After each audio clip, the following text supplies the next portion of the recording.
Está começando mais uma Apaixonada por Livros e no vídeo de hoje nós vamos falar sobre A História da Aya de Margaret Atwood.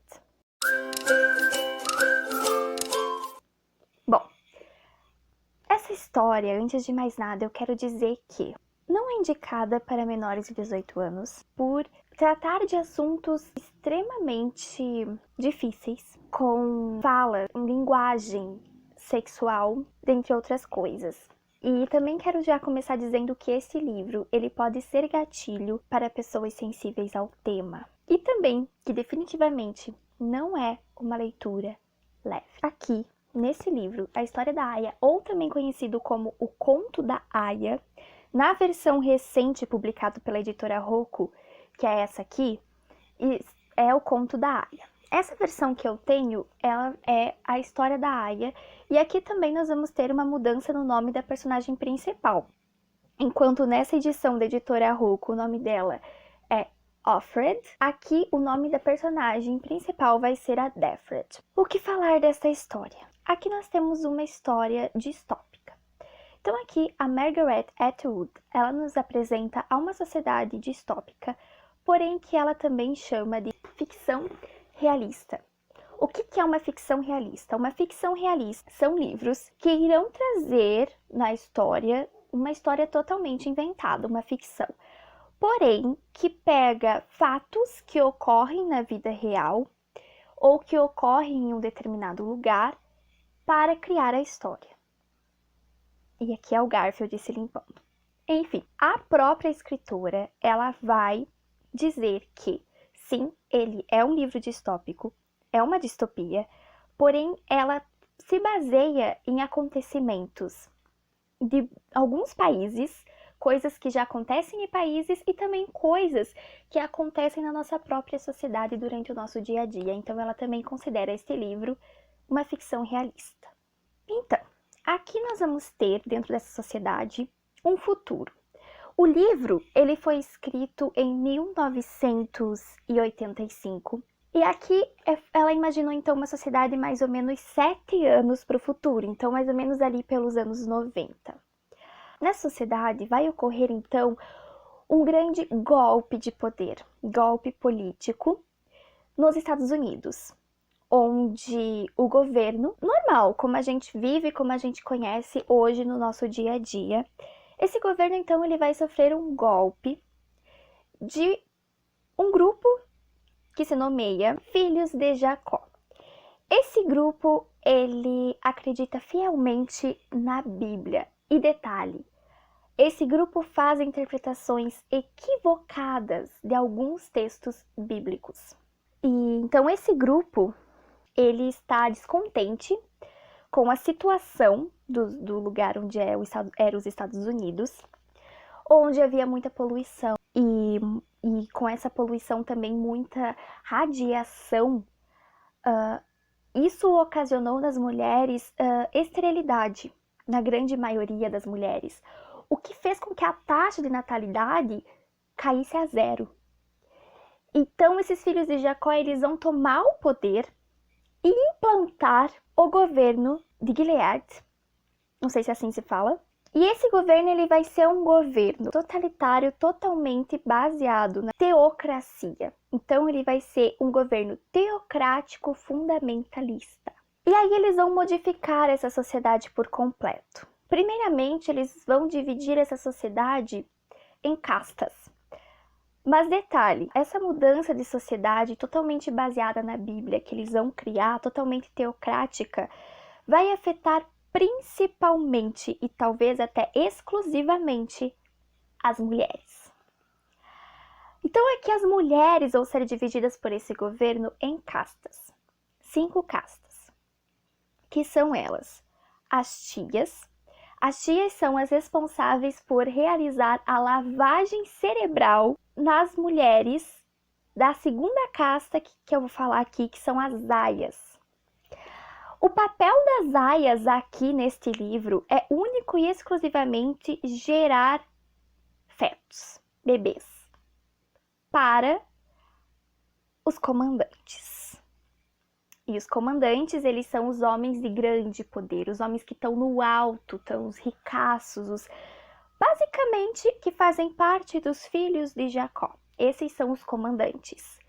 Então o papel das aias vai ser exclusivamente esse, porque como a natalidade caiu a zero, algumas mulheres que percebia-se que ainda possuíam um útero saudável, um ovário saudável, que podiam ter filhos, eram sequestradas, basicamente isso, sequestradas e obrigadas a passar por uma lavagem cerebral, que aí entra o papel das tias, para que elas servissem única e exclusivamente ao comandante que elas seriam inseridas, para que elas pudessem dar filhos para esses comandantes.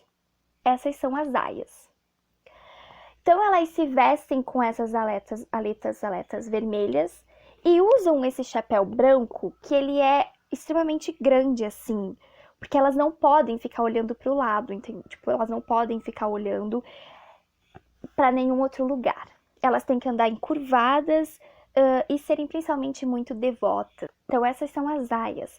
Além das tias, que são as responsáveis por essa enorme lavagem cerebral realizada, existem as aias e existe as esposas.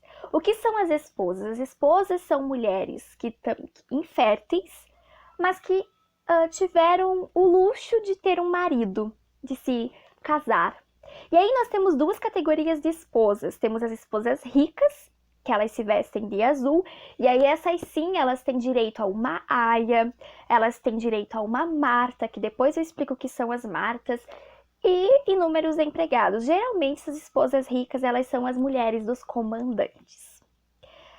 E existem as esposas pobres. As esposas pobres, elas são chamadas aqui econoesposas. As econoesposas, elas são as pobres. E aí, então, elas têm todas essas funções de aia, ou seja, de gerar filhos, de esposa, das Martas, tudo em uma única função.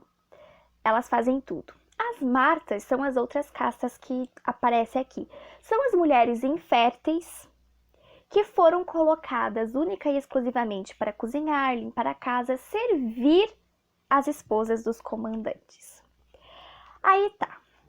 Depois que as aias são sequestradas, porque muitas aqui tinham famílias, inclusive tinham filhos, porque a maioria das aias, para se comprovar que essa aia teria a possibilidade de gerar uma criança, que ela não era infértil, mas sim fértil, era o fato dela já ter tido filhos.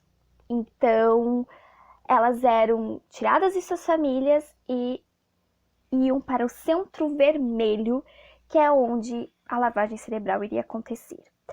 E realmente é uma lavagem cerebral, porque aqui em determinados momentos a personagem principal, que aqui nesse livro se chama Deford, né, como eu comentei, ela começa a relembrar o passado, mas ela fica na dúvida ao mesmo tempo se o que ela estava lembrando realmente aconteceu ou se era fantasia da cabeça dela e que a sociedade, na verdade, sempre foi do jeito que estava.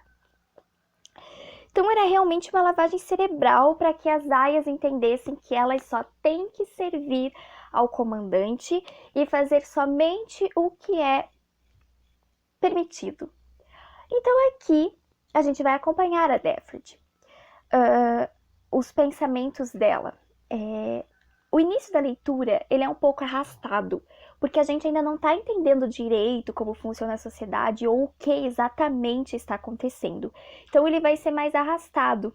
Mas conforme a Deford vai nos contando como que o golpe ocorreu, que foi de uma hora para outra, a Deford ela trabalhava em uma editora e de repente em um determinado momento todas as mulheres que trabalhavam na editora foram mandadas embora de seus trabalhos. E aí, depois de um tempo, elas foram levadas, muitas para os Centros Vermelhos, e aquelas mulheres que não aceitavam a sociedade que estava sendo imposta, ou até mesmo que eram homoafetivas, foram levadas para as colônias. As colônias são lugares onde o povo que era contra esse novo tipo de governo era despachado. Das colônias, ninguém saía vivo, porque era justamente lá onde ficava o maior nível de radiação, onde ficava lixos de guerra, lixos tóxicos. Então a maioria das pessoas não voltava viva. E então você tinha uma escolha. Tipo, a Deford aqui vai nos contar que existia uma escolha. Você podia escolher se você queria ser uma aia ou não. Porém, se você escolhesse não ser uma aia, ou você era morta, ou você sumia e ninguém mais sabia da sua existência, ou você simplesmente era mandada para essas colônias. Então, basicamente, a escolha não existia, não é? Quer viver, faça o que estamos mandando. Então, aqui vai existir uma coisa que me deixou, enquanto eu estava lendo, extremamente... Eu não sei nem explicar o que eu senti. Mas que é o momento da cerimônia, que eles chamam aqui. Que é o momento, basicamente, é estuprada pelo comandante. Porque não tem como definir isso de outra forma, a não ser estupro. Enfim, essa cerimônia primeiro acontece com uma missa. É basicamente uma espécie de missa, onde o comandante vai ler uma passagem da Bíblia, exclusivamente essa passagem, que eu vou mostrar agora, que é a passagem que os filhos de Jacó identificaram e, devo dizer, interpretaram de uma forma muito, talvez até equivocada, desta passagem. Geralmente é essa passagem que é lida nas cerimônias. É em Gênesis, capítulo 30, versículo 1 ao 3. Raquel, vendo que não dava filhos a Jacó, teve inveja de sua irmã. Dá-me filhos, disse ela ao seu marido, senão morro. E Jacó irritou-se contra ela. Acaso, disse ele, posso eu pôr-me no lugar de Deus que te recusou a fecundidade? Ela respondeu, eis a minha serva Bala, toma-a, que ela dê a luz sobre os meus joelhos, e assim por ela terei também filhos. Então é nesse sentido que essa sociedade dos filhos de Jacó levam a sociedade aqui. Então depois que há essa missa, momento de oração e etc e tal, é que vai ocorrer o dito estupro, que vai funcionar da seguinte forma. A esposa do comandante, Garfield, neném, a esposa do comandante, ela vai deitar na cama, com as pernas abertas. A aia vai deitar no meio de suas pernas e vai simplesmente abrir as pernas para o comandante, e é isso aí. Ela tem que ficar quietinha, ela não pode emitir nenhum tipo de som. E aí, depois que ocorre essa cerimônia, o período menstrual das aias são monitorados pelas esposas e pelas matas. E aí, a aia tem que torcer que ela consiga ter um filho, porque existe um certo prazo. Passou esse prazo e essa aia não deu nenhum filho para esse comandante, e ela é mandada para as colônias ou até mesmo morta. Vale ressaltar aqui também que nessa sociedade não existe mais advogados, porque aqui as pessoas, elas não têm direito à defesa, a se defender. Então aqui vai ter uma determinada passagem que elas vão assistir uma outra espécie de cerimônia que é realizada aqui na sociedade, que se chama salvageria, que eles entendem como uma forma de se salvar aquela pessoa.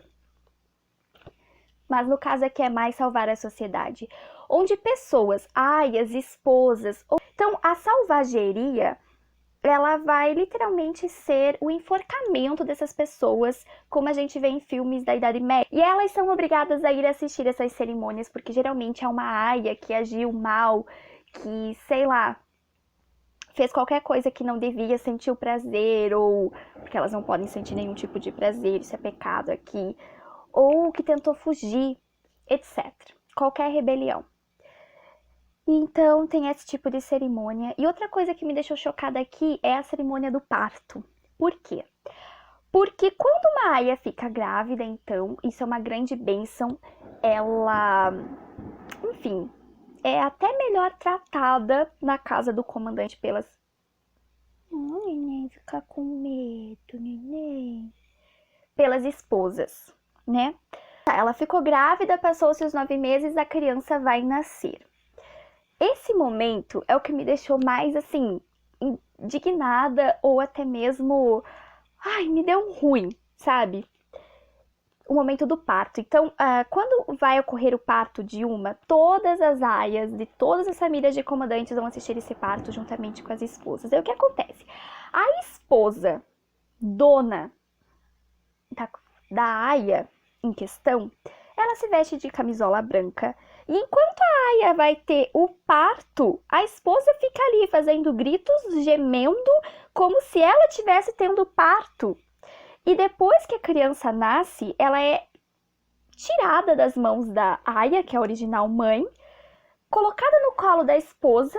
Então, quem vai receber o momento de descanso após o parto é a esposa e não a aia. Isso é um absurdo tremendo. Quando eu terminei de ler esse capítulo, eu tive que parar muito para respirar, porque... Oi? Mas é. Então, basicamente, é esse o modelo de sociedade que foi implantado nos Estados Unidos aqui nesta história. Uma coisa importante de ressaltar... Não, amor, não. Calma, não é nada aqui, anjo. Uma coisa importante de ressaltar aqui também é o nome delas. Então, aqui em nenhum momento a gente vai ficar sabendo o nome original da personagem principal. Aqui no meu livro, então, ela é chamada de Defred. Por quê? Porque o comandante em questão, dono dela, é o Fred. Então fica de Fred. Aqui ela vai ter uma amiga que é a Deglan. E o comandante da Deglan é o Glan. Então fica de Glan. Na versão nova, que é Offred, então fica Off-Fred. Entendeu? Entenderam? Também outra coisa importante de colocar aqui é que elas têm uma tatuagem. Como se fosse... Sabe aquelas marcas que são feitas no gado, sabe? Para marcar que aquele gado pertence para aquele fazendeiro? Então é o que acontece aqui. Então essa é a sociedade onde a nossa personagem, a Defred, vive. E durante a leitura a gente acompanha os pensamentos dela. E é muito triste. Assim, foi um livro que eu arrastei a leitura. Mas não porque não é uma história boa, muito pelo contrário. A história desse livro é muito bem construída, a escrita é maravilhosa. O problema de eu ter levado essa leitura muito arrastada é justamente o fato de que essa sociedade que a escritora criou aqui é uma sociedade totalmente possível de acontecer. Então, isso é o que mais assusta a gente, porque e quando a gente é mulher, ainda mais uma mulher que está lendo essa história, é muito mais complicado. Então, por isso que eu digo, essa história, ela traz inúmeros gatilhos. Então, se você for ler, tenha consciência disto. E tenha consciência que essa história não tem o objetivo de ser uma história feliz, tá? Inclusive, o fim fica bem em aberto. A gente não sabe o que acontece exatamente. Mas eu sei que tem um livro 2, eu quero muito ler esse livro 2, que é Os Testamentos. Mas mesmo assim eu acho que é um livro que todo mundo deveria ler. Porque faz a gente pensar no que a gente está acreditando, quais são os nossos ideais e no que esses nossos ideais podem acarretar no futuro. Então, eu acho que é isso. Tem a série também, inclusive aqui no Brasil esse livro ficou muito famoso por razão da série. Então assim, agora eu vou assistir essa série. Dizem que é muito, muito fiel ao livro. Tô preparando o coração. Mas sério, gente, ler o conto da Aya, a história da Aya, é muito bom, de verdade. Então é isso. Eu espero muito que vocês tenham gostado desse vídeo. Curta o vídeo se você gostou, que vai me ajudar muito na divulgação deste canal. Compartilha, porque eu acho, como eu já disse, que todo mundo tem que conhecer essa história. E é isso aí. Um beijo e até o próximo Apaixonada por Livros.